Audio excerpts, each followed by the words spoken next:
Hello everyone, this is part 9 of What If Naruto was told about his Uzumaki genes early, and I hope you guys enjoy this video, and to like, to subscribe, to see more, comment down below. Tallest Tower of Pain, his fellow Uzumaki. How many years has it been since they met?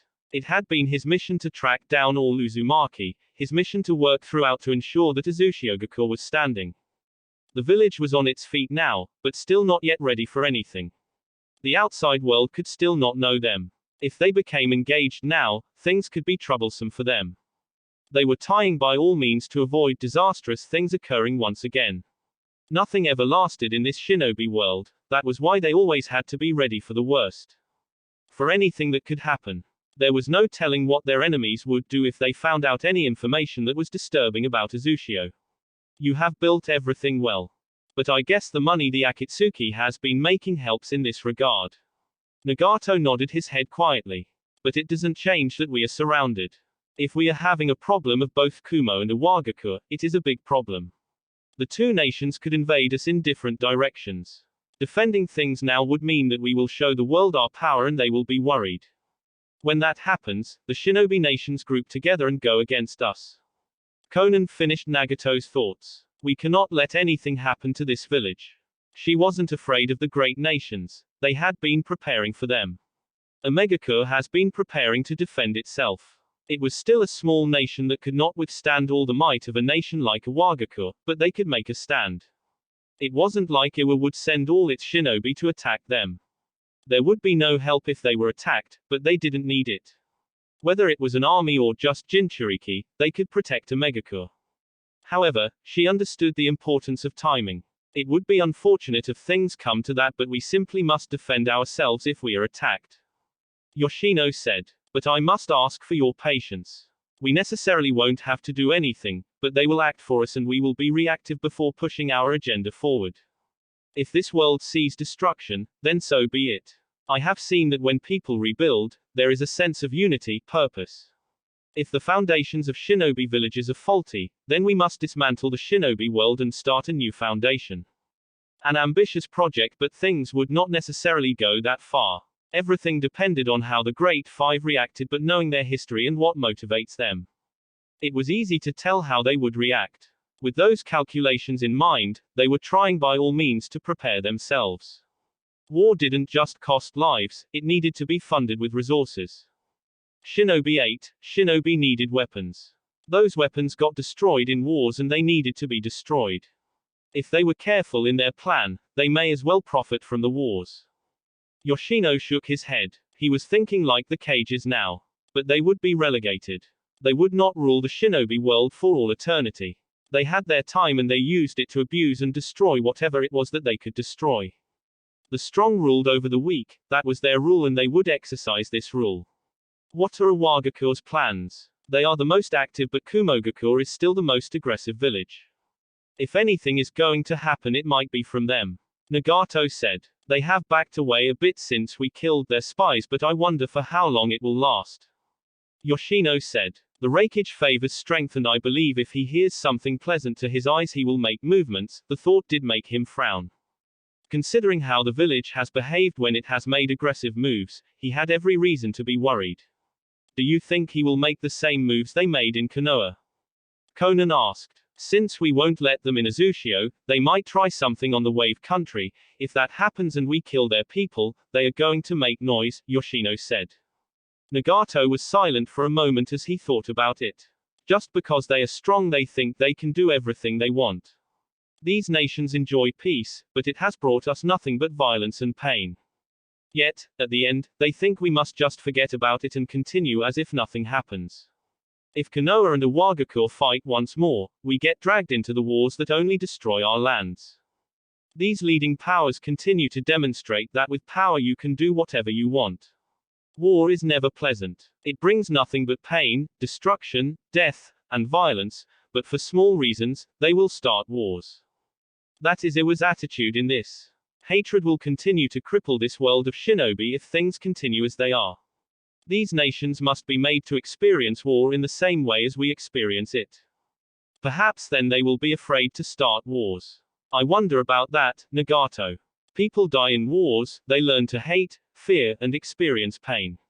But when something happens tomorrow, they are still willing to go to war, even when they know that it will only bring death and pain in the end. Every side loses something in a war, yet, no matter what, they repeat the same cycle over and over again.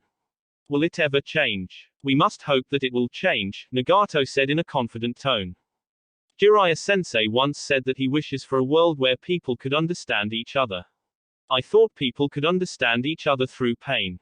I wasn't completely wrong, but even if people experience the same pain, they are likely to hate each other. I think even today he hopes for such a world. When we were still young, it certainly looked possible. It was possible to fight for good, to protect the weak and teach good to people. But we were weak. Those with power crushed us. We have gained power, but all that will be meaningless if we have no confidence in our convictions. Yoshino was silent for a long moment before finally nodding his head. Hope is all we have, huh? It isn't the only thing that we have, Conan said. But it is fundamental for humans to hope. If you cannot hope for something, you cannot give it your all. We hope because we have the desire. We must be able to see a world we envisage. If we cannot see it, what are we fighting for? Just crushing things along the way, Yoshino answered with a shake of his head. As long as nothing leaks out, a Megacure will be safe. I don't think a confrontation with Konoha and a Wagakure will happen. Not in the immediate future, at least. The great nations probably already realizes that Azushio depends on the wave. If they think so, it won't be long before they hire pirates to attack our ships. It won't be anything more than a pointless exercise to try to determine our strength. We won't reveal much nevertheless. We have the Akatsuki for such purposes, Conan said. If something is going to happen, the wave can always hire the Akatsuki. If you involve Konoha, it opens a door for confrontation with the great nations. That is something we want to avoid, Yoshino said. Itachi ended up choosing what he chose long ago. We didn't interfere because it was better this way. He would have been a problem if he had stayed alive. You continued to use him because you knew he was going to die. Naturally, Yoshino said. But we still managed to keep him restrained. However, he did make contact with His Majesty. The only thing he gained was a way to fast-track his death. Since we were watching him, we made it our mission to take his body and keep it. He could be useful in the near future. And so we have stored his body away. Sasuke would likely go blind because he wouldn't get his brother's eyes to unlock the eternal Mangekyo Sharingan, but Yoshino wasn't concerned with that. The Uchiha was by far the least in his concerns. If Sasuke went blind, maybe he would celebrate. It all depended on what the Uchiha was planning to do afterwards. So, is it still going to be silence for the next 2 years at least? Yoshino nodded. Yes, we have already acquired the technology we require from the Land of Springs. The next phase is building, and His Majesty will be overseeing it all. I'm sure you'll also have your hands full. During this time, there likely won't be any communication, and unless the unexpected happens which will require a military force, we will not require the use of the Akatsuki. But after then, the Uzumaki will make a return. A couple of days later, it felt rather nostalgic being back in this village. Perhaps it had more to do with Itachi's feelings towards Konoha than his. Sasuke stared at the very gates that he had left when he departed the leaf to gain power from Orochimaru. What a waste of time that had been. The Sannin hadn't given him much. He had done most things by himself anyway. Perhaps leaving shouldn't have been an option for him, but then again, if he hadn't felt the village, Itachi wouldn't have bothered inviting him to their battle. Maybe Naruto had more to do with his brother's actions than him leaving. Either way, he was back in the Hidden Leaf. He wondered though, after everything, would they just willingly allow him to walk through their streets? Sasuke snorted at the thought. He didn't need their approval. If they didn't want him, he could leave any time he chose. With the power that Itachi allowed him to gain, there was nothing that could stop him. Not even Naruto could be in his way now. He was still going to get revenge nevertheless. Itachi might not have wanted it, but it didn't matter. It wasn't about what his brother desired. It was about what he wanted. Reviving his clan and revenge had always been his core dream. Not much has changed aside from a few side jobs he now needed to do. When Sasuke stopped by the gates, a squad of Anbu surrounded him. Uchiha Sasuke, the leader of the Anbu, said a monotone voice. You will need to come with us. I already came here without you. I can make my way towards my destination without you. Sasuke responded in a dangerous tone. Just because he was here didn't mean that he was going to allow him to boss him around, never. He had never permitted such anyway. And where is your destination? They were on guard, ready to act in case the Uchiha made any wrong movement. Hokage Tower. I need to speak to the Godime Hokage about my return. You abandoned the village, put the lives of several clan heirs in danger after choosing to join the forces of a known traitor of the Hidden Leaf, a person who invaded this village. Do you think you can just walk in here and speak to the Hokage? They were directing their killing intent towards him. Sasuke didn't find it amusing. The last time he had been afraid of a killing intent was when Orochimaru stared at him during the Chunin exams. He had been stupid though. He had been impressed by the Sanin's strength, but he should have seen something glaring right at him. Orochimaru had run off from the village with his tail between his legs after his failure of an invasion. If I didn't think so, I wouldn't have decided to walk through the gates, Sasuke said with a small shrug of his shoulders. If you are going to lead me, you can lead me towards the Hokage Tower. They stared at him and considered him for a moment before one of them asked. If you came here to kill the Godime Hokage? Sasuke stared at these people with contempt. If you are not going to lead me, I know the way around. I'm only asking you to lead me because I don't want to cause unnecessary problems, he said. We will take the rooftops. We don't want your appearance causing a scene. Uzumaki Gurren couldn't keep the frown off her lips as she walked through the streets, heading towards the leader's tower. She was just returning from the wave after having received intelligence of Kumogaku's intentions to move against the wave's leader. A disturbing sound that had her running through the streets and heading straight into a boat to stop the attempted attack. She knew that people have already tried asking questions to those close to the man regarding Uzumaki, but they were not getting anything. Kumo, being the aggressive bully it was, had attempted to kidnap the leader of the country to try to take him back to their village where they would try everything to get him to cough out secrets of Uzumaki. Damn brutes. They were never going to leave them alone. Gurren knew this when she signed into this job, but there was no breathing room. The damn scums were persistent and it was starting to frustrate her. At least Iwagakure had stopped, but that they couldn't do what they did to Iwa's people to Kumo. There would be one hell of a scream coming from the lightning. No doubt the man would threaten to descend to the ground himself to take revenge over the loss of his shinobi. They were a small nation, and so the bigger boys thought they could bully them. Ridiculous, but Gurren was starting to see things clearly. Perhaps she was being corrupted by working in this village and Haku. She never certainly saw things in such a manner. She has been working for this village for a couple of years now. She understood its beliefs, its desires, the fear that some Uzumaki held at the thought of being destroyed again. She had become part of this village. It was now her home. Yukimaru's home, and she was fighting to protect it with everything. The wonders of life. When she stepped into the leader's office, she found him sitting with Haku. Their two had been waiting for her since she sent a message once she was done in the wave country. I guess I'm not the only one who is concerned that Kumo has decided that we are a cause for concern, Gurren said, seeing the stern looks on the males' faces. She settled down with a tired sigh. It is a matter of concern, Yoshino said with a small frown on his lips. I was hoping that they would treat us as nothing that could threaten them, Haku said.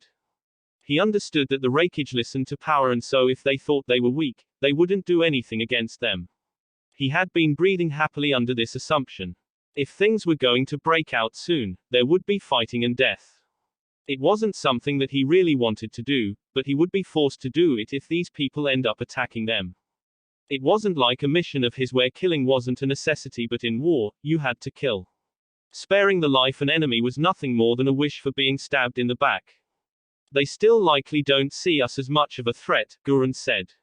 They didn't send anyone powerful to do anything, she said.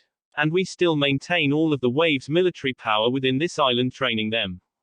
As it stands, the wave doesn't have the military resource to defend itself, but it is fine this way. The elemental nations can think this way, but wave shinobi won't be wave shinobi but rather Uzumaki shinobi, Yoshino said with a pause. But it doesn't change that Kumo has moved. Do you think they moved because the other nations are moving as well?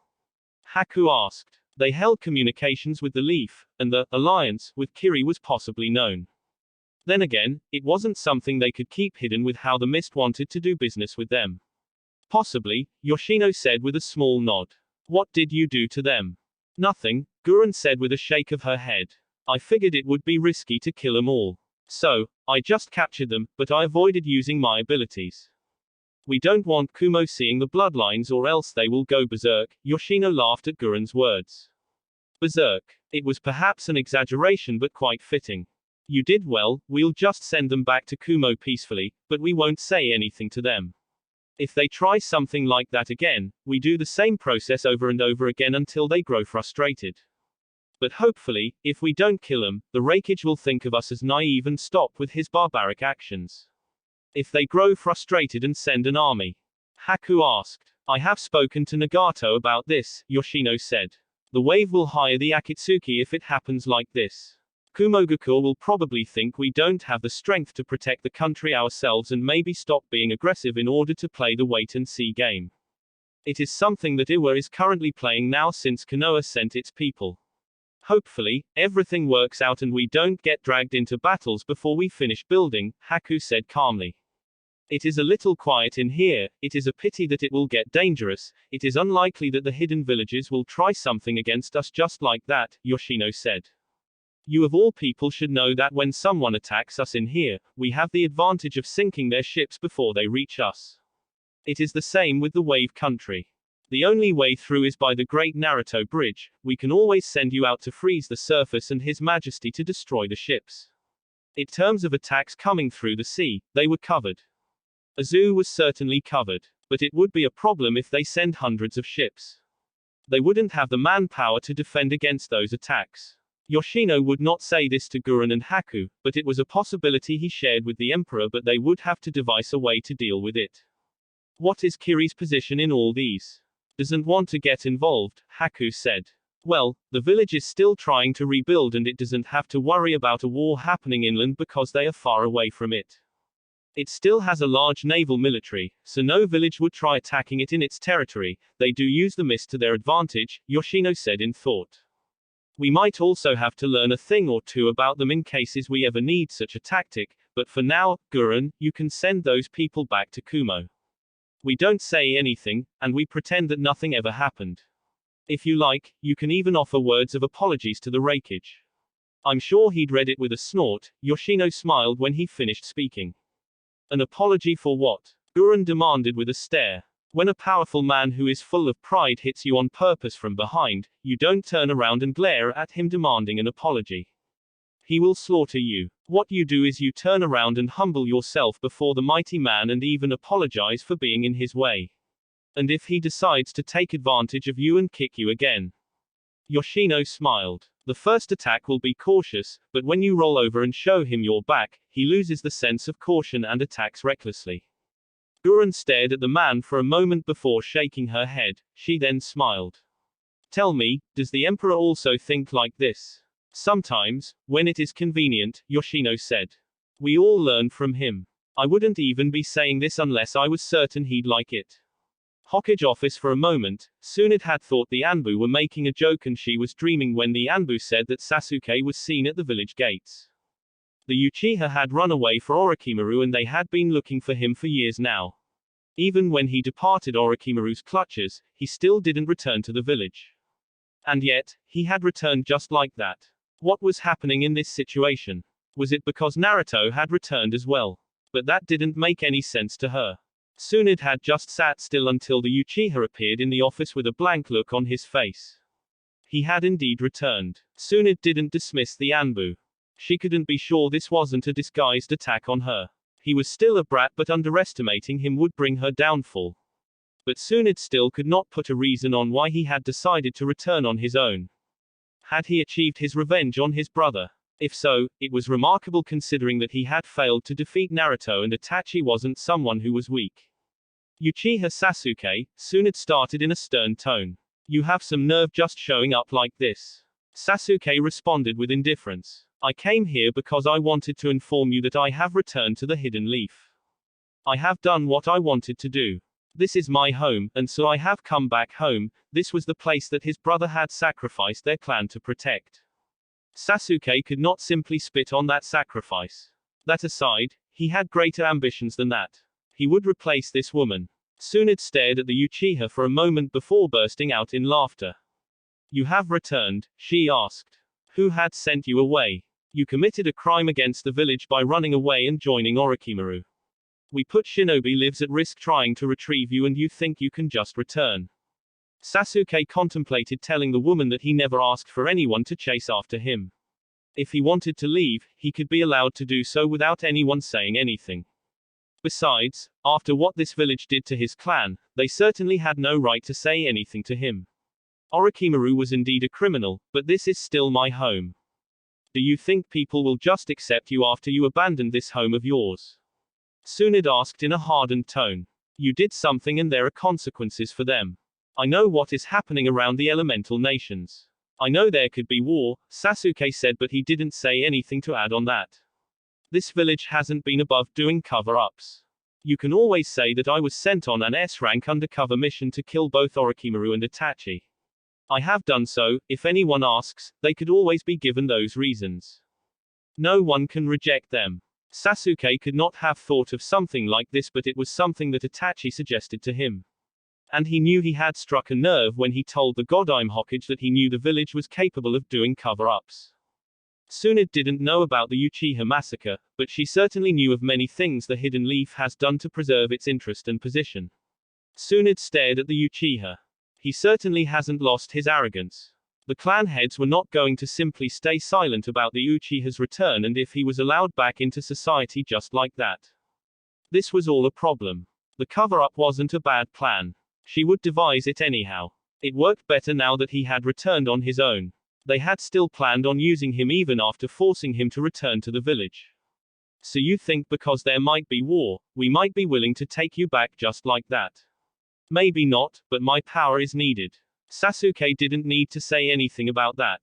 There was no need. She got the message. I have also given you a way to cover it up.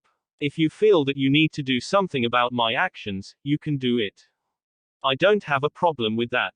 I will consider it. Why did you suddenly return? There were certain developments that occurred. That aside, the only reason I had left the village was because I wanted more power to kill Itachi. I ended up killing Orochimaru, who invaded the village, and then Itachi. Sasuke stated in a calm tone. I have done all that, now I must revive my clan. Where is proof that you killed Orochimaru and Itachi? I can show you, Sasuke offered. Genjutsu? Tsunade asked with a raised eyebrow. The Slug Princess shook her head. I want something tangible. When you go to collect a bounty, you need the head to prove that you indeed did kill the person. Sasuke frowned. Orochimaru is sealed away. When he attempted to take over my body, I ended up absorbing him instead. During my fight with Itachi, I was losing and weakened. He managed to get out but was sealed away. After I killed Itachi, I was so worn out, I passed out, and when I woke up, his body was missing. Then how certain are you that he did die? I'm certain, Sasuke responded in a firm tone. It hadn't happened exactly as he had said, but it was indeed true that Itachi's body had vanished. He just would not say that he had a conversation with Itachi. That would raise suspicions. Tsunade stared for a moment before sighing. You won't cause a fuss if they take you away to answer some questions, no. After that, you will remain confined in the Uchiha compound until I decide how to handle this issue. Tsunade said. She didn't wait for the Uchiha to respond before ordering the Anbu to take him away. With them gone, there was nothing but silence in the office. Jiraiya would be returning soon. He had said he would return to the village soon after talking to his former students. If that was the case, then she wouldn't have to wait for too long for his return. She needed to hear his thoughts about this development. Even though she had a problem with his attitude, Tsunade could not deny the benefit of having him in her ranks. But she still needed to do something about what he did. The guards saw him at the gates. It was likely that news of his return was going to spread through the village and she would be having a headache. How was Naruto even going to react to this development? Tsunade couldn't tell. The dynamics of Team 7 wouldn't work. Naruto wasn't a naive child. He didn't seem to forgive easily.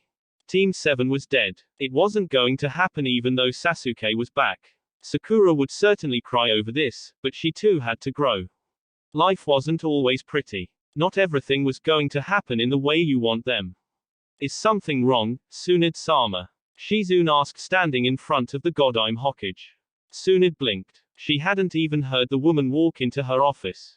Perhaps it was because she was used to the woman's presence. Sasuke just returned. Shizune stared. Just like that. Yes, just like that, Tsunade said. I'm certain that something happened but I just can't put my finger on it. Either way, it doesn't matter much. He is back and we have to find a way to deal with scenario that is presented by his untimely return. Training Ground 44 Naruto had spent many times in the Forest of Death. He had used this place for training purposes, to train his senses, reflexes and the ability to hide his chakra signature. For the animals with a keen sense of smell, it was difficult to hide from them because even if you hide your chakra signature, they could always track of scent. There were shinobi who were also very good at this. It was a useful ability when it came to tracking down shinobi. The forest was eerily silent, but it had great silence. There were no humans around. There was peace, the danger of nature, the life of nature. Everything that nature had to offer was here, life and death. Prey and predators dominated this land and trees seemed to thrive within the soil that gave them life. He was standing still, left hand holding a single hand seal with his eyes closed. The wind around him was twisting in a small tornado. It was a gentle twist that didn't cause any harm. He was trying to create a defensive jutsu that could help him defend against attacks he would not otherwise be able to dodge. There were those jutsus that were too fast. But you needed to be able to summon an attack in the blink of an eye to defend yourself. Could he, though, cause the wind around him to twist in the blink of an eye? It hadn't proved possible, but he was thinking of just twisting around to give the wind a push. The wind around Naruto dispersed as he sensed a presence within the trees. Naruto, he said without looking at the redhead sitting on a tree branch. Have you brought what I requested? Hi, the redhead said before throwing a scroll towards Naruto. The blonde caught it with his right hand. When can we expect to mourn your death? Soon, Naruto said. I will contact you with instructions. I have already tested the seals on my body, so we shouldn't fear anything going wrong. It is unlikely since I have studied their skills and realized that no one can be able to do anything. However, in case a miracle happens, you must be ready to do what needs to be done. We will be ready, Naruto said. Should I keep with observations or go back? Do as you like. But when I summon you, you cannot fail to appear before me. As you wish, Naruto said. One more thing, organize for some enemy shinobi to attack me. It should be a good cover-up. It will be done, Naruto said before disappearing. Naruto sat down and opened the scroll he had been given. The following day, seeing Sasuke at his place, Danzo couldn't help but frown deeply. He wanted to say that he was unconcerned by the sudden appearance at his hideout, but he was honestly concerned. This hideout was a secret. How did someone like Sasuke know about it? He could understand with Jiraiya. Even the Anbu knew of this place, but Sasuke had been a naive emotional child when he left the village. He shouldn't know anything unless Orochimaru said things that shouldn't have been said.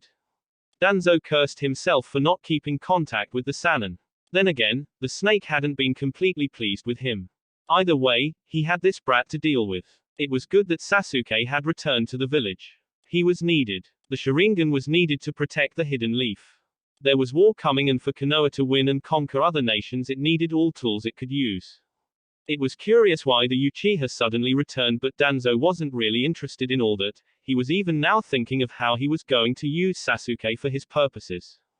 He could use the Uchiha for balance when it came to the Kyuubi. If Sasuke has learned to control his Sharingan just as Itachi had, then there was no doubt that he could manipulate even Naruto.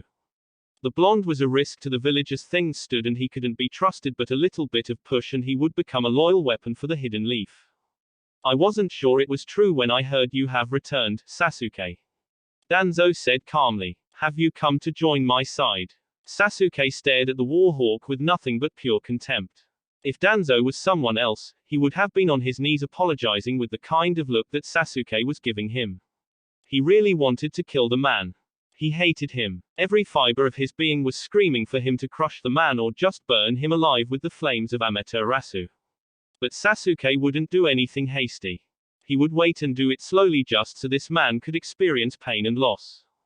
Don't be ridiculous, Sasuke said in a cold tone. The only time I am going to join you is when I die. But you are going to go a bit too soon. But I will join you soon enough. I just have things I need to do in this world. Danzo stared with narrowed eyes. Is that a threat? Yes, Sasuke said with a firm nod. I am going to kill you. And I will do it very slowly. Today, I just came to inform you that I will kill you and there won't be anything you can do about it. Before I do anything, you must be removed from the face of this world.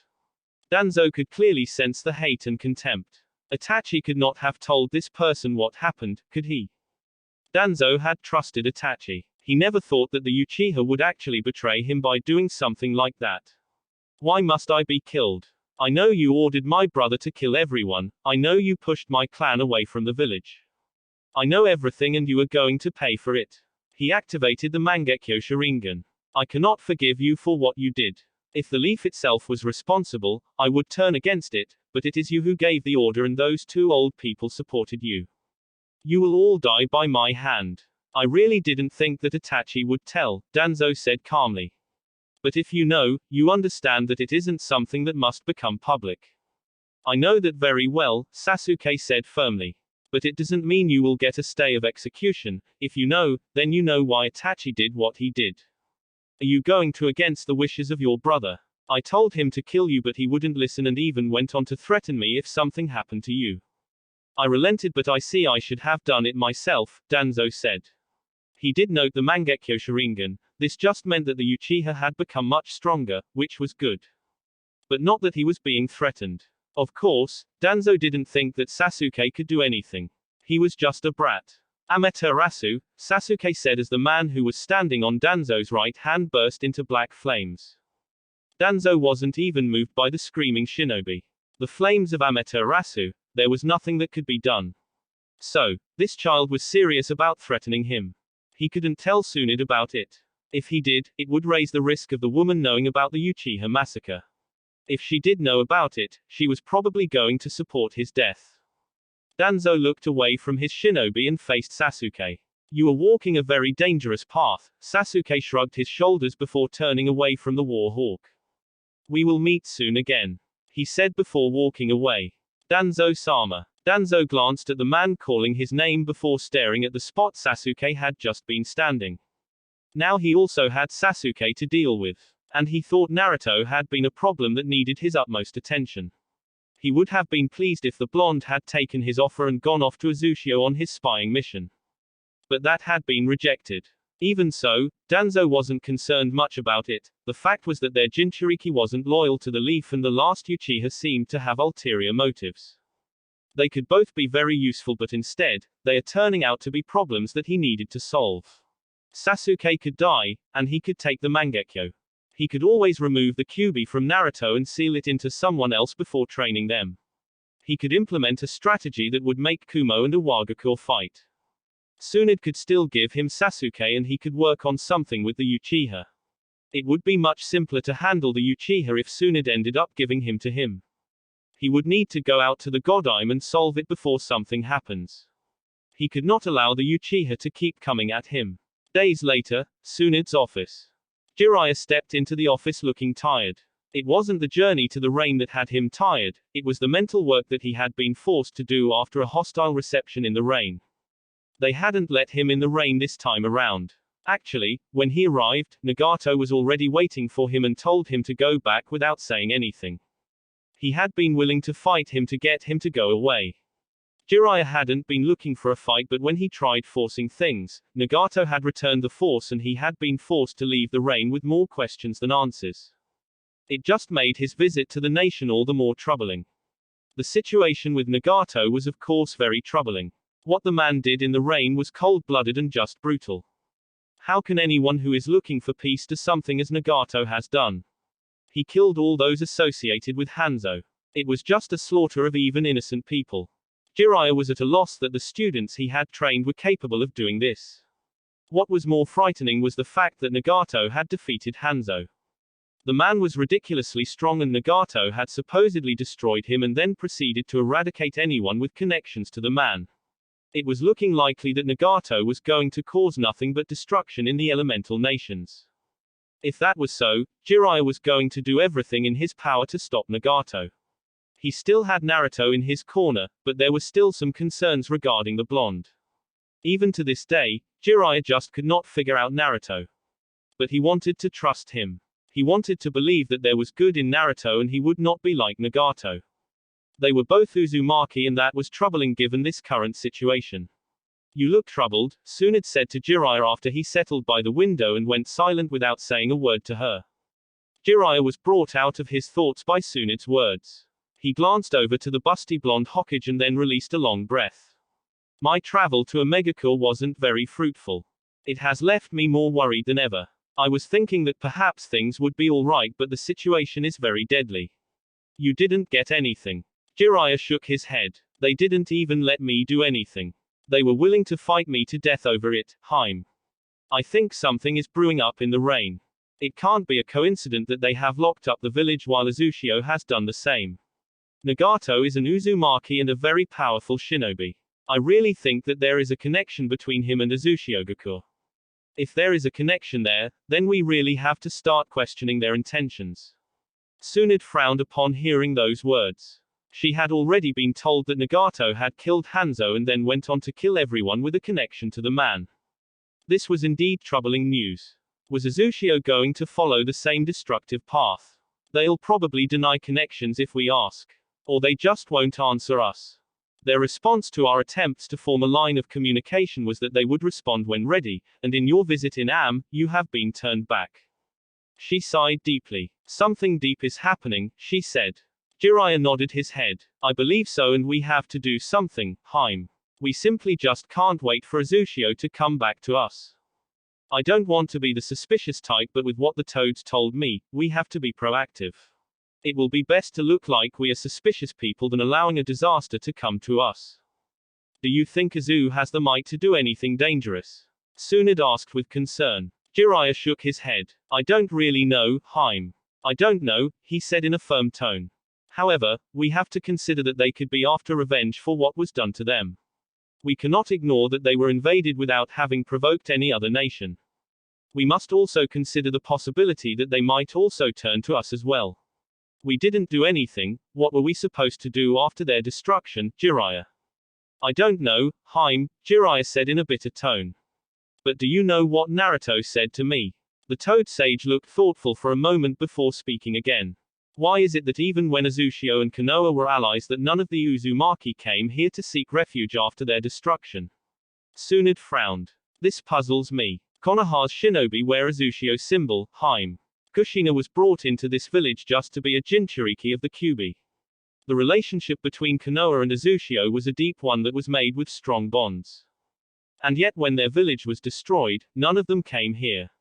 Konoha did nothing, but if they had come here, they would have been accepted, and at that time, there was no village that would have dared try to invade us, Jiraiya said in a very serious tone. It is alarming and we really cannot ignore this. What must we do then, Jiraiya? What are we going to do about this? It does look like things are not going to settle anytime soon, Tsunade said in an equally serious tone. At this point, she was truly glad that she had managed to get her shinobi to up their training in case something happens. Something looked like it was going to happen very soon. We need answers, Jiraiya said firmly. We need to get them from Uzushio. I will be willing to force my way into the village to get answers. Now thinking about this, we shouldn't have been naive. Just think of the way the village dealt with Iwagakure's spies. They must have known that killing them and sending them back would only invite Iwa's anger, and yet they did it anyway. Tsunade was silent for a couple of moments. She had tried a diplomatic approach and she thought it was working. However, there were bigger concerns. Yet, they had nothing prove their concerns. It was all just speculation. However, with how long they have lived, could they really ignore their instincts? Do you think Uzushio will take kindly to that? It is actually their reaction to how things go when I visit that will determine their standing, Jiraiya said. We cannot overlook anything as things stand. Tsunade nodded her head. I will have to think of something in case there is a fallout, she said in thought. Before she could say anything more, Danzo entered the office. Tsunade groaned loudly at the presence. This was someone she didn't want to see now. What do you want, Danzo? She demanded. Danzo eyed Jiraiya for a moment before nearly frowning. He had this person to deal with, and Sasuke. The Uchiha had just killed one of his agents just like that and in front of him. He would not forgive it. Shisui's eyes could work on the Uchiha. It didn't matter if had the Sharingan or not, but Danzo really didn't want to waste the ability. Sasuke has returned to the village and you still haven't given him to me. Tsunade stared at the man for a moment. I don't think this is going to work, Danzo, she said. We had an agreement. We did. If I remember correctly, I said I would need to think about things once he returns. I'm still thinking and you are not helping yourself. That aside, things were different before we spoke.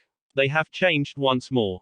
Please leave, I am having an important discussion with Jiraiya. Danzo stared at Tsunade with an immovable gaze. Was the woman really just dismissing him like that? He was here because he was concerned. Sasuke now posed a greater risk to everything that he has worked to gain and he simply could not tell this woman. The Uchiha massacre was a village secret and even if Tsunade was the Hokage, she didn't have to know. This was still embarrassing though. After everything he has swallowed to work with this woman, she was still going to treat him like this. Right there, he was thinking of using Shisui's eye to manipulate her.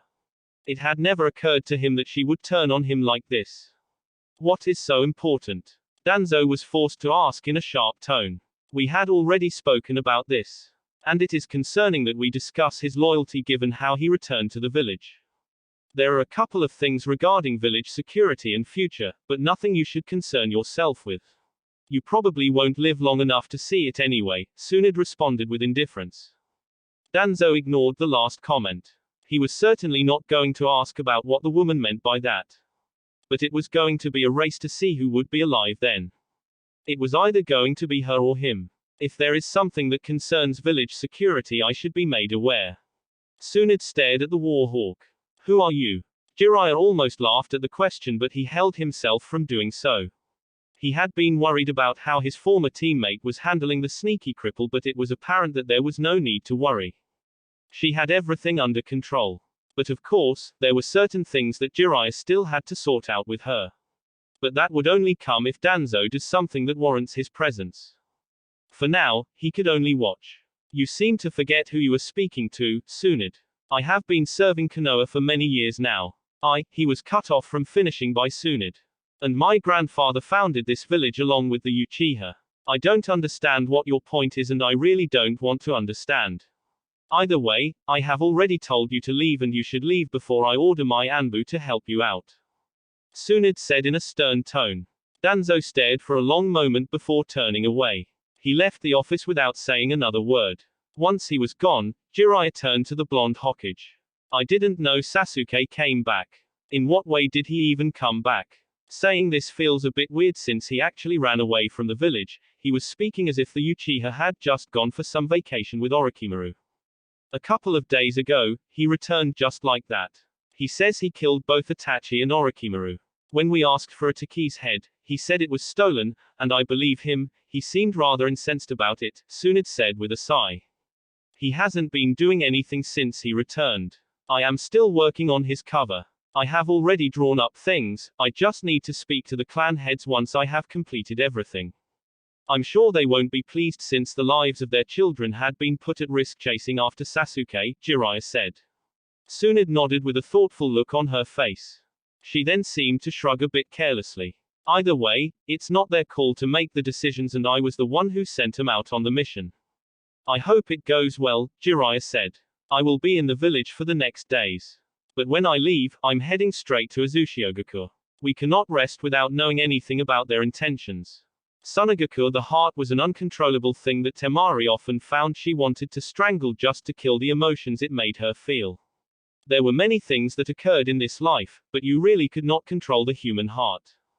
It was always unpredictable. Sometimes it made you experience things you never thought you would feel. At least now, life wasn't so bad. She was actually happy with how things were progressing in the life and with her relationships. Temari didn't care about fame and everything. Right now, she just wanted to support her brother in his work. With a war looking like it was going to occur, the village has been working hard to train its shinobi. It would have been difficult if they didn't have funding to make it in their journey, but Gaara had managed to get funding from the Wind Daimyo. Suna was able to prepare things smoothly. They were able to stock on the necessities. She was helping Genins train along with other Jonins. It had been almost sad when no one picked her brother to be their sensei. But he had managed to secure himself students which he personally trained. They had been afraid of him at first. Perhaps her brother made things worse by his stoic mask. But they were used to it. They now spoke fondly of him because they spend time with him, they get time to hear him talk and actually listen to him. Most people who actually take the first step of trying to know her brother don't regret it. She was currently busy with her students when a shinobi came to her and told her that she was being requested by the Kazekage. She stopped the training. We can call it for the day. Tomorrow, same time, she said to her students. We will stay around here for a little while longer. Temari didn't say anything to reject the idea. They always did that every now and then. She didn't always have time to give them her full attention, but whenever she could, she would always see them. The blonde left her students after telling them not to take it too rough. She slowly walked towards the Kazekage Tower. It was busy with people coming in and out, up and down. Shinobi coming in for their mission request. It hadn't always been like this, but with time, things do change. Gaara was the Kazekage, and although some still didn't accept it, they had wrapped their hands around the idea that he was the cage and would not be going anywhere. When she arrived in the office, he was just dismissing someone. She settled down calmly and watched for a moment. Is there something wrong? Gaara looked at his sister for a moment before looking at the letter he had received from Tsunade. Naruto had returned to the leaf. He had always known that the blonde was returning, but she had sent a message to confirm that he had indeed returned. Temari didn't know about it. But he had observed that she had grown quite close to him during his time in this village. She even spoke of him very fondly. He didn't know much about the matters of the heart, but Gaara wasn't against his sister growing closer to Naruto. If there was going to be a relationship, he would approve of it. Then again, he had to find someone to marry his sister before the vultures in the Wind Capital make their move. Either way, he would not be pushing his sister to marry someone she didn't want to marry. Tsunade seemed to think that if the two were given a chance, something could happen since they have already connected. He knew his sister had spent time with that person. He didn't complain. She came back happy every day after spending time with him. Gaara shook his head, clearing his thoughts. Nothing is wrong, he said. But I need to send you to Konoha. You can leave tomorrow morning, he said. What is it? There is a scroll that must be delivered to the hidden leaf. The Godime Hokage will also give you something before you return. Gaara said calmly. He praised himself for playing this well. He hadn't thought he would, but he was doing it. Is it about the war that might not happen? Temari asked. She wasn't pleased at the idea of a war, but if it happened, they would have to fight. Not only because they would have to offer support to the hidden leaf, but for their own protection as well. There was no way that those villages would leave them alone if Konoha was plundered. Gaara nodded, but it was a lie. The scroll was empty, but he knew Temari would never open it. We are trading intelligence. Our village is small and unlike the others, but we are still a great nation. If there is going to be war, we will have to play our part. Kiri doesn't look like it is going to take part in anything anyway. But at least both Iwagakure and Kumo are not doing anything as things stand. If they don't do anything, we can breathe, Temari said. Hopefully nothing happens. But when dealing with power-hungry people, you can never be too sure about anything. Yes, and we still don't know much about Uzumaki, Gaara said with a shake of his head. Come back tomorrow morning for the scroll. I'm sure you need to make preparations on this side since you have a team to handle. Temari was immediately on her feet. If I hurry up now, I will probably find them, she said that and walked away. Once she was out of the office, Gaara let out a long breath. He played that well. Now he would just have to wait and see what happens in the hidden leaf. Tsunade had already said Naruto would not be going anywhere, so there was no way she was going to miss him. Konoha the hidden leaf once more, Temari was finding the journey to be a bit constant these days. She was the one her village sent over here when there was something that needed to be discussed. Her usual partner in crime wasn't there to greet her today, and so she had entered the village alone and went straight to the Hokage Tower. Once there, she found the blonde Hokage with her assistant. The woman smiled happily seeing her. You arrived sooner than expected, Tsunade said to Temari.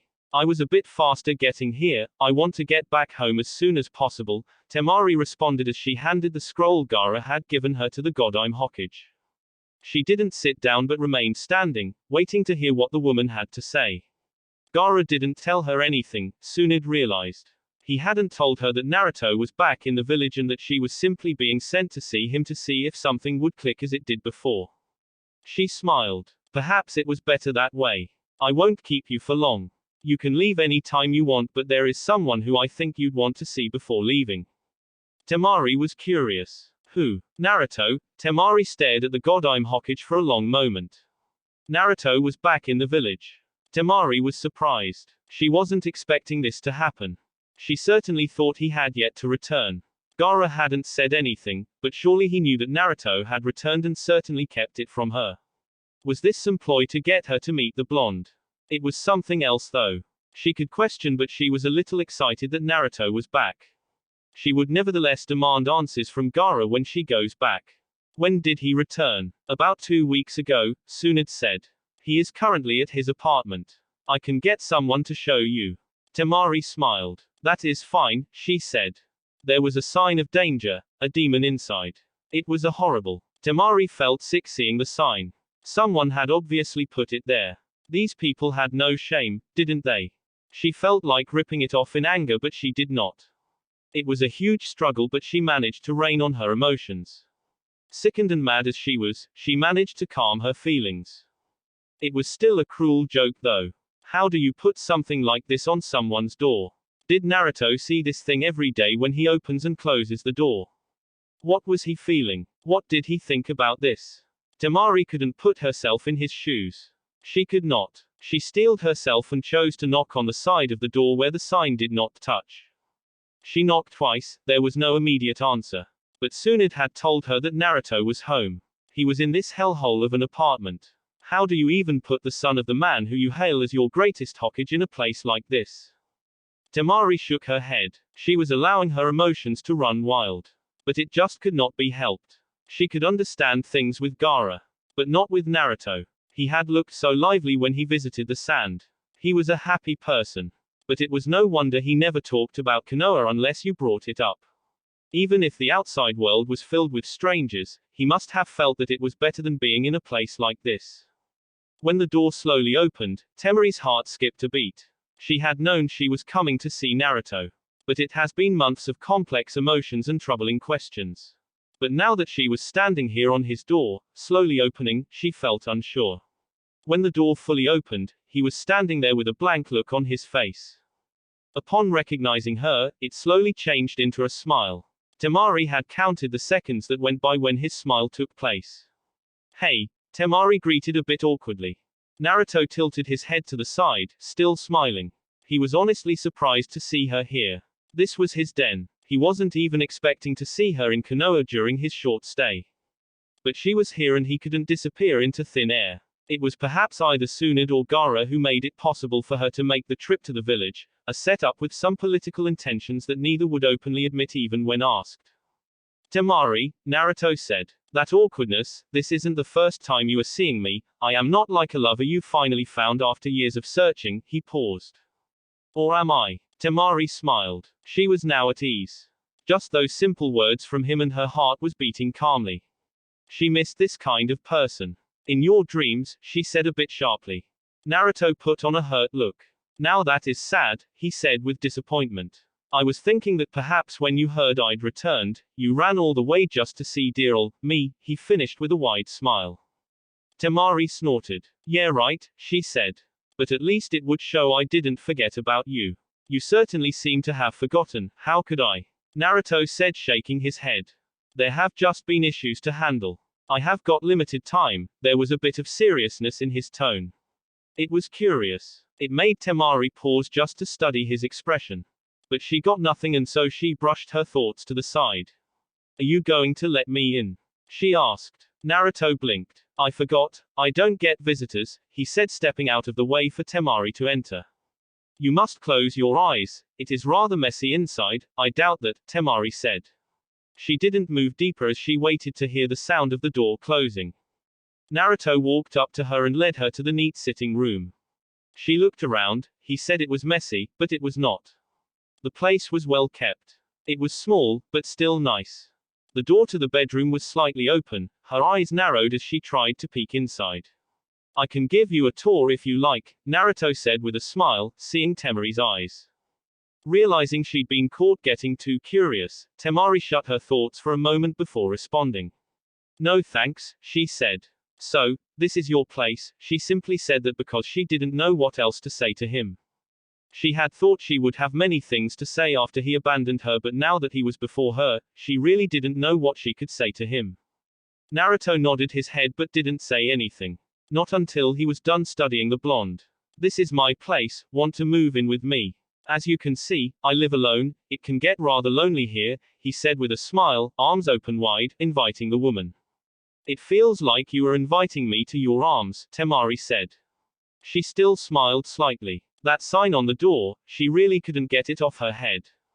Oh, that danger sign, Naruto responded in thought. It was put when I was 5, I think. For as long as I have lived in here, it has always been there. I never really bothered taking it out. Perhaps I keep it for sentimental value. It reminds me of where I come from, things like that, Temari smiled sadly. You really had it rough, huh? She said. Would you have a problem sharing it with me? Your past, I mean. The following day Naruto was strolling through the Hokage Tower, hands inside his pockets. The fifth Hokage wanted to see him. He could make a few guesses on why she wanted to see him, but he wasn't going to think too hard about it. Nothing much of what was going to happen while he was in the Hidden Leaf would have much of relevance anyway. But being carless wouldn't win him any awards and would certainly make the coming days a bit difficult. He wasn't doing anything. Life was at ease. He was content with this as it gave him much time to plan things ahead of time. He could also fool around, perhaps now that the situation allowed him to do so. Nevertheless, nothing stupid had to be done. He didn't want to risk things. Sasuke's return in the village was unexpected, but it really didn't change anything. But he was a bit concerned by what Danzo would be doing. He had to keep an eye on things before the man does troubling things. Naruto certainly didn't want a situation where he had to fight the War Hawk. He didn't want any trouble with anyone. If things remained the way they are now, he wouldn't complain about anything. He would die with a blast and a huge smile on his lips. Naruto's footsteps came to a halt when he saw someone coming along the way. He smiled at the woman, Konoha's genjutsu master, Kurenai Yuhi, a rather delightful woman with mesmerizing eyes. Maybe Jiraiya was right when he said that he liked older women. Either way, what was beautiful could not be ignored. Perhaps the maturity of the older generation was what attracted him. The younger ones were certainly immature at times. But he had big dreams that not even Konoha could contain. He shook his head slightly as his eyes stared at the woman with life in them. Kurenai-sensei, he started a bit happily, a charming smile on his lips. That smile, it wasn't a normal smile. It wasn't smile that he gave everyone. Kurenai didn't need to ask. She didn't need to guess anything. Her instincts told her as much. But she couldn't help but smile in return. There wasn't much difference from the boy she had seen months ago at Tanzaku. Naruto, she said. There was nothing else to say, she wasn't familiar with him. You have a unique frame that really compels one's eyes to stare at you, Naruto said in a quiet tone. You should have been my sensei. Perhaps it isn't too late. You could teach me a couple of things, the words slipped out smoothly.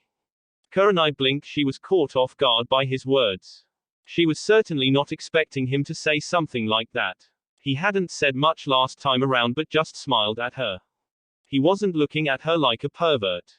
Those were the eyes that just admired her. If there was a hint of perverted thoughts, she would have smacked him. She had no time to waste for perverted brats. He wasn't much of a brat, was he? He was all grown, a handsome young man, and he had a beautiful smile. Perhaps Anko wasn't exaggerating when she said he was a charming young man. Thank you, she said. I don't think there is anything I can teach you. You did train under a Sannin and one of Konoha's finest shinobi. Naruto tilted his head to the side and raised his index finger before wagging it slowly in front of his face. There are some things that not even Jiraiya can teach. Only you can do it better, he said. What? Kurenai's response came a bit quickly than she would have liked. Naruto just smiled. Genjutsu, he said. I hear you used to rival even a famed genjutsu user such as Itachi. No one matches your skills in genjutsu in this village, no. I have traveled to many lands, been to almost all of the great nations, and I haven't come across anyone who is said to be a better genjutsu user than you. So, yes, in that department, you are better than Jiraiya and you can teach me. Kurenai looked thoughtful for a moment. None of her students really knew her skills to be able to use them. She hadn't been thinking of training anyone in genjutsu. Genjutsu is really difficult and only those with high levels of concentration and perfect chakra the finger that had been moving in front of Naruto's face was on her lips. Kurenai took a step back. Naruto looked amused for a moment but held up both his hands. If I make time, you can tell me all that in a training ground, Kurenai-sensei, he said before walking past the Genjutsu mistress. Kurenai twirled around to stare at the blonde with a blank expression on her face. What had just happened, she wondered. Naruto shook his head after walking past the Genjutsu mistress. He wasn't going to actually go to her to train. Perhaps if he had time in the village, then he would learn from her just to get closer to her.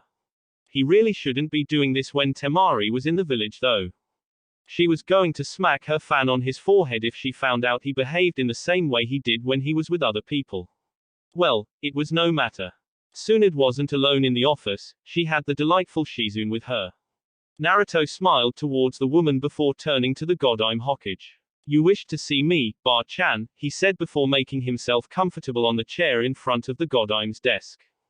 Tsunade stared for a moment before shaking her head. She wanted to be mad at him calling her an old hag, but there were more important matters to deal with than that. Jiraiya wouldn't be leaving soon, so they had things to discuss before he even leaves the village.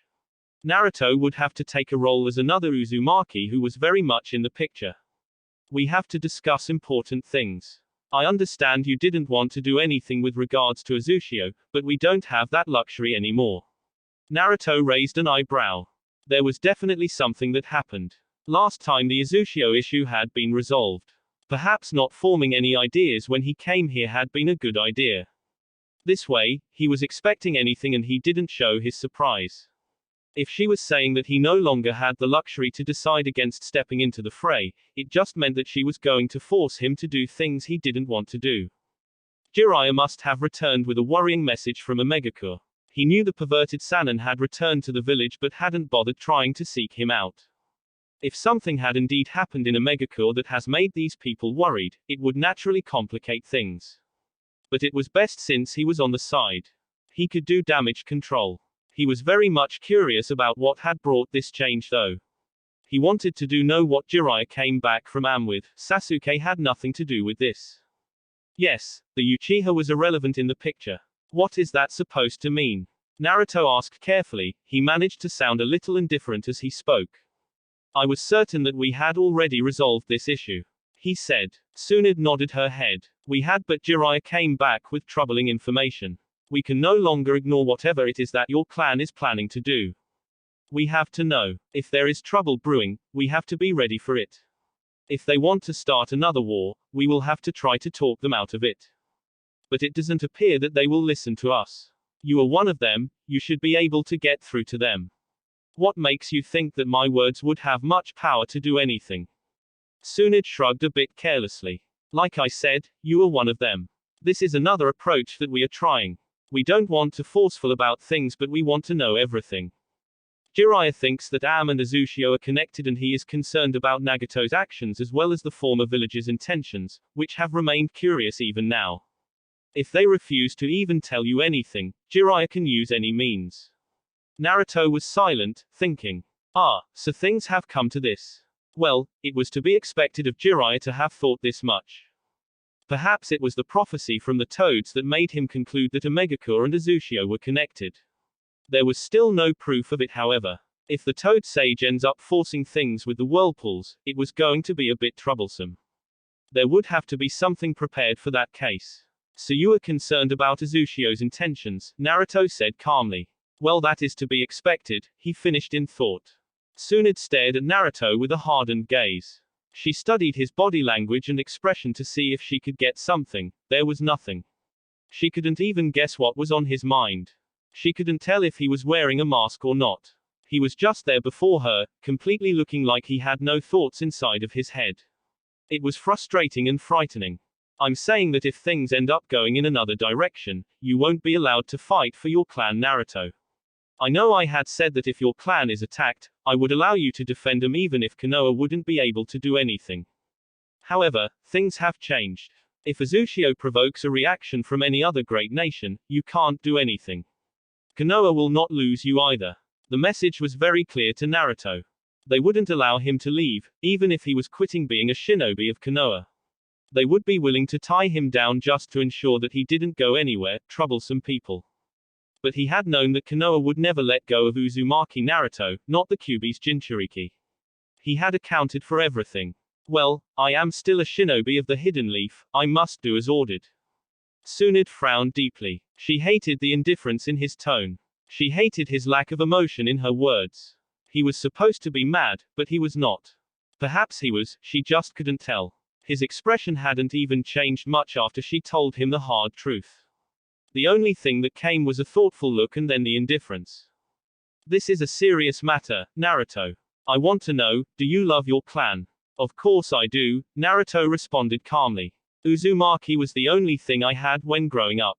People from this village called me the Kyuubi brat and everything else that made me look like a demon. Uzumaki gave me an identity. I was able to escape the miserable existence that I had been forced to live in this village because the old man told me about the clan and my mother. So without a shred of doubt, I do love my clan. Then why are you still here, Naruto? Why have you not gone to Azushiogakure? Why have you not expressed any desire to leave the village to join your home? Tsunade demanded from Naruto in a stern tone. If I had said those words, what do you think would have happened? Naruto asked in a calm tone. You would have never allowed me to leave for the training trip. I would have a squad of Anbu watching over me day and night. I really can't have that, Tsunade-sama. It is already frustrating that I had people watching me when I was younger. I don't need the look of suspicion to having my every movement analyzed and questioned. Tsunade stared at him. She was happy he had finally said it. He had admitted he did love his clan. So, now there was a clear motive. If you had to choose between Konoha and the Whirlpools, what would you choose? That is a tricky question and no answer will satisfy you, Naruto responded with a shrug. If I tell you that I would choose Konoha, you'd question things and always look at me with suspicion because perhaps it wouldn't make sense. If I choose Uzushio, you are never going to allow me to leave this village, even for a mission. Even as things are now, you can't leave the village, Tsunade said in a hardened tone. There will always be suspicion but I still need you to answer my question. I refuse to answer trick questions, Naruto said calmly. You have all the answers you need. My words mean nothing. Tsunade shook her head. I care for you, Naruto. I want your word, because I want to trust you. It is important that you tell me your thoughts regarding this matter. My thoughts are irrelevant and whether you care for me or not really doesn't matter. If it comes down to it, when you have to choose, this village you lead will always take the first position. That is your duty as Hokage. It might sound cold, but it is the truth and I have accepted it, Naruto said. I told you I love my clan but if Uzushio attracts trouble, Konoha will not help and I will not be allowed to do anything. I have heard you. I don't need to comment. Silence greeted his words. The Slug Princess was silent for a long minute. She wondered if she had done things correctly.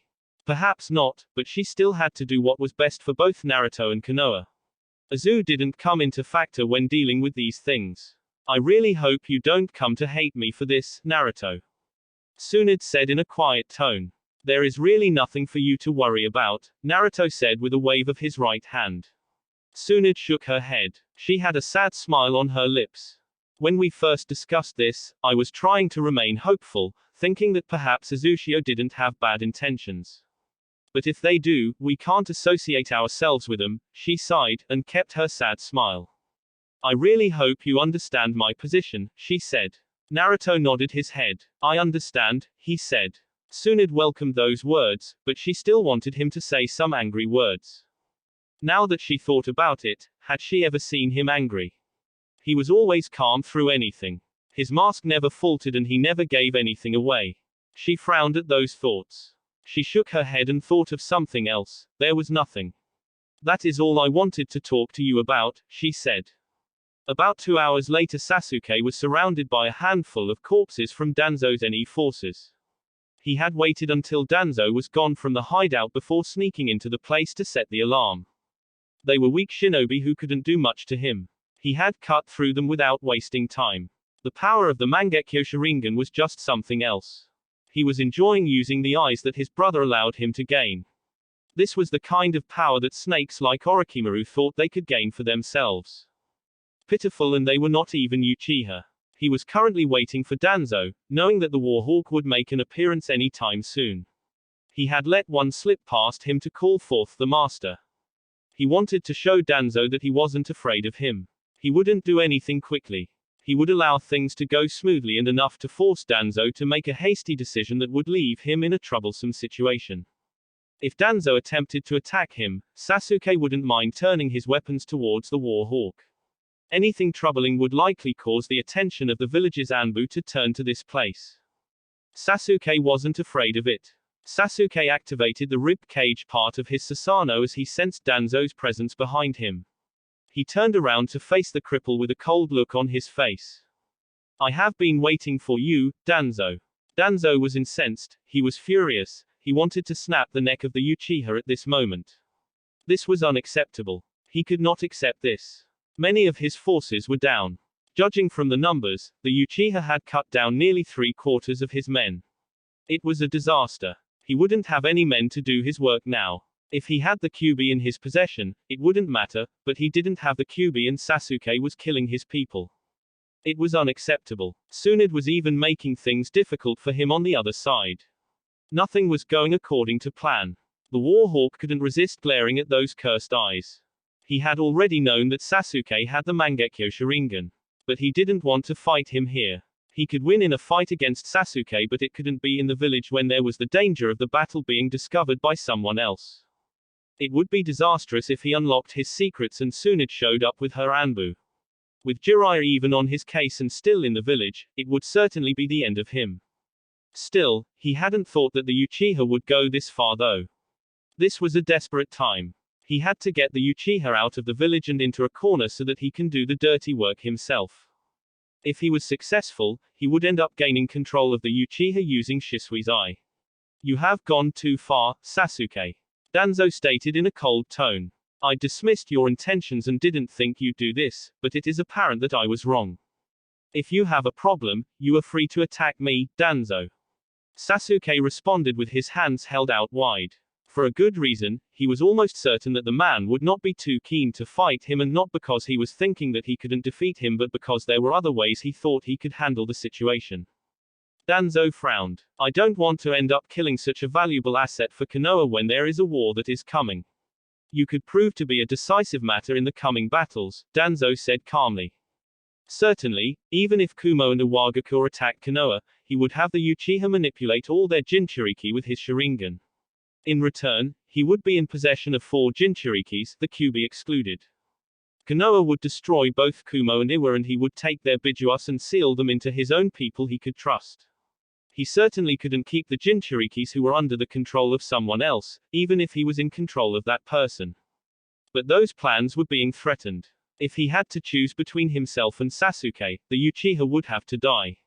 It was very simple. "You sound certain that there is a war coming," Sasuke said. "Are you planning on making one happen?" "I don't have to do anything to make a war happen. Uzumaki just has to continue existing and a war will happen. I am quite certain that their plans are not pure either," Danzo responded calmly. "You should cease with these actions because they only threaten Konoha's safety. Kumo and Iwa could both be attacking us in the direction soon it is taking us. Your shinobi are worthless," Sasuke said with a shrug. "They can't win Konoha any battle except for doing treacherous things. I think it is much better for Konoha if are not alive when there is a war," he said. "You have already mentioned this," Danzo said. He looked around. At least the Uchiha wasn't going to attack him. It was good. It would give him the chance to move things in motion. He certainly couldn't allow this brat to do as he pleases while he just watches. "Does Tsunade know about this?"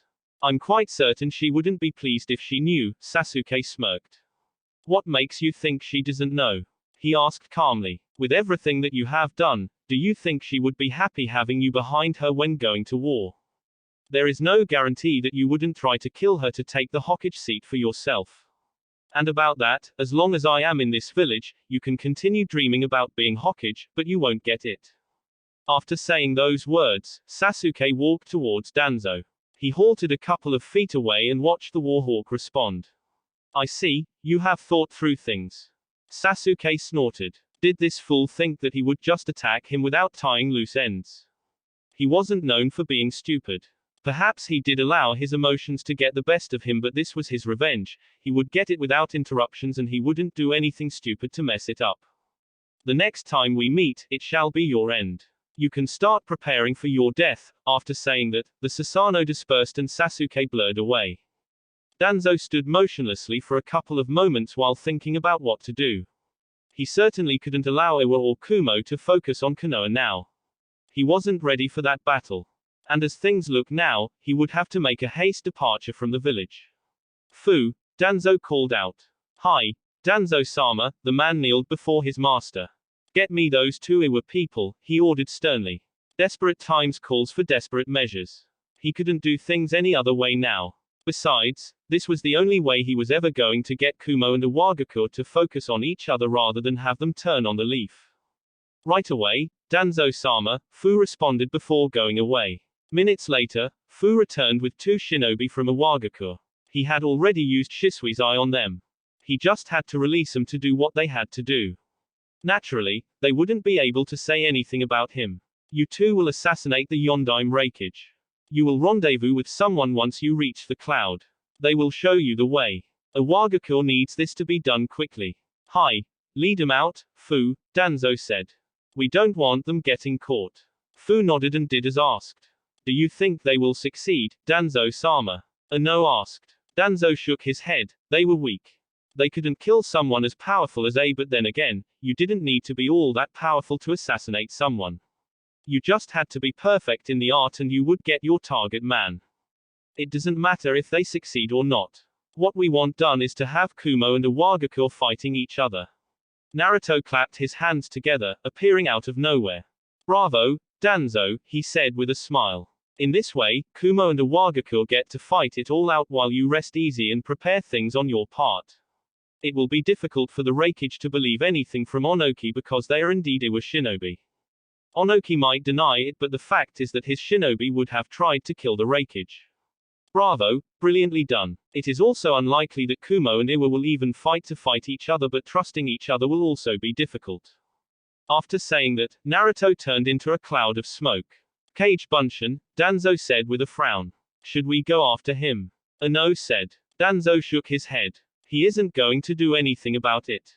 But this simply confirms that he cannot be trusted. It works both ways anyway.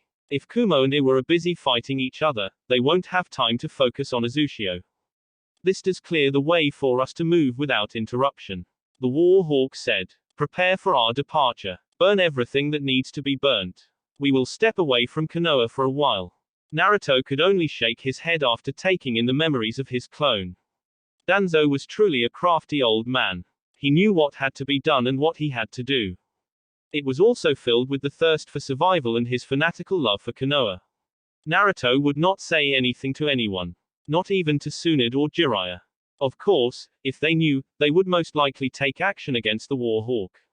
They wouldn't openly admit to any of the hidden villages that it was one of their shinobi who plotted the madness. It would only invite Iwa's wrath and Kumo's anger. Certainly, the hidden cloud would take advantage of the situation and make absurd demands. It wouldn't even surprise Naruto if the Reikage demanded that he be given the Kyuubi's Jinchuriki or else he goes to war. Iwa would certainly try to stop that. They wouldn't want the cloud to gain another Jinchuriki. But it was unlikely that the villages would fight. Either way, Konoha would be in a difficult spot if Tsunade admitted to Danzo's plot. Well, that was what you get for keeping a madman like him in your corner. He was always going to do something. Naruto wasn't concerned. It worked well for him after all. Sasuke's boldness in attacking Danzo was a little surprising, but Naruto wasn't going to say anything to the Uchiha. He had played the ignorant part for a bit too long now. Perhaps it was good that the Uchiha had someone to take his anger out on. It might have proved to be something else if he didn't have someone to blame for the Uchiha massacre. Well, Naruto was happy either way. He wouldn't even need to do anything to get the conclusion he likes. He didn't even need to say anything but just watch the play unfold. That was something else. Naruto looked up for a moment. It was still noon, but very soon, the sun would walk away. Time often moved quickly when there was a lot to do. Then again, humans were always fighting about time. The time was limited, so they had to use it wisely. He stood up from the Hokage monument and then jumped down, watching the faces of the past cages and the present one, all 5 of them. No thought went through his mind until he landed on the ground gracefully and then began to dive into the streets of the Hidden Leaf. The air was still contaminated with the hatred and contempt. Perhaps it was just his mind that was playing tricks on him. He could certainly walk around the village and there would be no one staring at him with contempt. Some tried to ignore his presence while some just watched. Naruto never really bothered to think deeply about it. He didn't like the people who have done nothing but torment him after all. Admittedly, he was now able to walk a bit freely. But he still held past deep within his heart. He had not forgotten and he would not forget. Naruto made his way towards Temari's hotel room. The blonde was staying for a while but she would be leaving soon. With everything happening around the village, it was best that she leave soon and with capable shinobi to guard her. Danzo would certainly try to do something to her if he felt that he didn't have much of a choice in the matter. Upon arrival, Naruto knocked at the door and the older blonde opened the door. When she noticed it was him, she smiled and welcomed him into the place. Naruto stepped in silently and waited for Temari to close the door behind her. When he didn't hear her footsteps after hearing the door close, Naruto turned around to face the woman. She was leaning against the door. He smiled. "Nervous, dear?" he asked. Temari breathed in and out before meeting Naruto's gaze. He had that small smile of his. He had told her things about his past. His experiences in this village. She felt like she knew him better now. Shaking her head, Temari responded quietly. "A little," she said. Naruto studied her expression for a moment before responding. "This isn't the first time we are alone together," he said. "Maybe." Temari shrugged indifferently as she stepped away from the door. She walked past him, went on to settle on the couch. "I wasn't expecting to see you," she said, her eyes watching him carefully as he beside her, directly facing her. Naruto shrugged. "Our time together isn't that bad," he said. "I like it," Temari smiled. "I didn't think you'd admit that to me," she said. He'd always close the door whenever things tried to get personal. Perhaps she shouldn't be surprised anymore since he had willingly told her of his story, a truly sad story, but what could she do other than smile and hope that things would be well? Well, there was the idea that she could speak to Gaara and try to think of something. She wouldn't think of trying to take him out of Hidden Leaf. Tsunade would certainly be mad at them. He had saved her brother and she really did enjoy his presence. She liked him, and she wanted to do something for him that would make sure that his life was going well. Yet, she really didn't know what she could do. "Why wouldn't I?" Naruto asked. Temari shook her head, and didn't answer his question. "Do you like it better than those nights in the bar? I'm certain you haven't stopped with those tendencies of yours," she said with a stare. Naruto was amused. "Hey, you don't know how it feels like when you are in that place. Besides, it makes me envious of how other people can be careless, and when I want to get lucky, I always go there," he said with a wink. Temari shook her head but she still smiled. "I knew you were a pervert. You go there for the ladies," she said. Naruto shook his head. "I already told you I don't," he said. "But even if I do enjoy the atmosphere there, I really would prefer being with you. The peace that comes with being with you is honestly refreshing." Temari stared at him. "I find that hard to believe," she said in a hardened tone. "You're mad that I just left you that day, isn't it?" Naruto asked. "And I didn't say anything to you afterwards. I didn't even write to you. Of course I am disappointed," Temari said. She had still kept that message he wrote for her. She had kept it and would mostly keep it forever. It was her precious message. She treasured it. It had been the only thing tangible she could hold and think of him. Those thoughts were ridiculous. When did things even come to this point? She hadn't thought that her emotions would drive her this much. But it could not be helped. It didn't even help with anyone now that she was thinking that her brother was trying to set her up with this person. It appears that Tsunade was on it as well. Perhaps for the latter it was for political reasons. But for her brother, it was definitely because he believed that Naruto could be good for her. She was honestly going to have a long talk with her brother about this matter. Naruto smiled at her before he shifted his gaze away from her. "I was actually trying not to get too close to you. You know, I have my issues, but when the heart is willing, it is willing. You really can't stop it." Temari was silent. She wasn't expecting those words. Perhaps it was her confusion, but she didn't understand them either. What? Naruto turned towards her. His smile was small, but it was the most warming thing that Temari had ever seen. It made her heart race and she held her hands together. I really think I like you, he said. Temari stared at him. Her cheeks were painted by a shade of pink. She was flustered, her confidence in speaking to him now gone. He just sounded so earnest it touched her. It made her feel warm inside. Who has ever told her such words with such honesty? And has her ever felt so excited and happy? Someone liked her and it was someone she too liked. But she didn't want to admit it. She couldn't. She didn't have confidence. What happened to all that bravado you had a moment ago when you were glaring me for abandoning you with just a note? Naruto asked in an amused tone. Temari glared at him and picked up a cushion. She flung it towards him. Well, forgive me for not being like you, she exclaimed, her hands folded across her bust. Naruto laughed. You should get used to it already, he said. Perhaps this would come back to bite Temari more than it would to him. But Naruto truly hoped that she would understand. He hoped that she would not be hurt. He didn't want to do anything, but he couldn't help himself. He suddenly stood up and took 2 steps towards Temari. Both his knees spread wide as he put her in between and hovered above her. He could feel her breath. She was nervous, not afraid. He could also hear the sound of her heartbeat. It was perhaps her first time being in this situation. It was of course a bit frightening. She didn't say anything though. He smiled. Naruto leaned closer and placed both his hands around her waist. She flinched slightly, but he stopped moving and offered her a reassuring smile. He still didn't say a word to her. She seemed to relax under his smile. His hands slipped through her shirt. She was tense, but her body felt warm, her skin was soft. He moved closer to her face. Her hands, which had been on her bust, melted to the side. Her eyes were staring at him with mixture emotions. But beneath all those emotions, there was the excitement. She didn't hate him. She didn't want him to get off her. This wasn't wrong. Answer. He brushed his lips against hers for a second before his tongue slipped out. He licked her lips for a moment. They were soft. He captured her lips and slowly started to kiss her.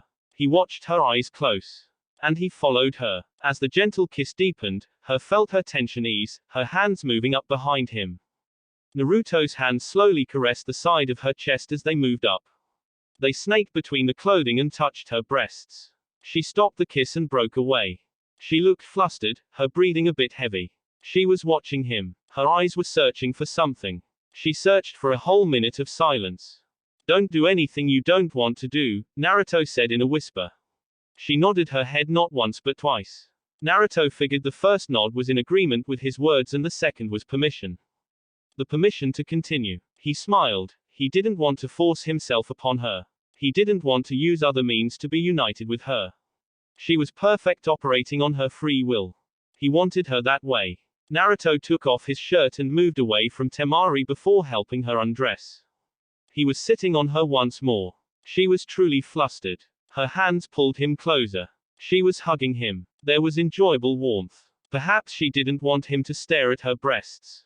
Naruto licked Temari on the right side of her face while moving towards the mouth. Once more, he captured her lips.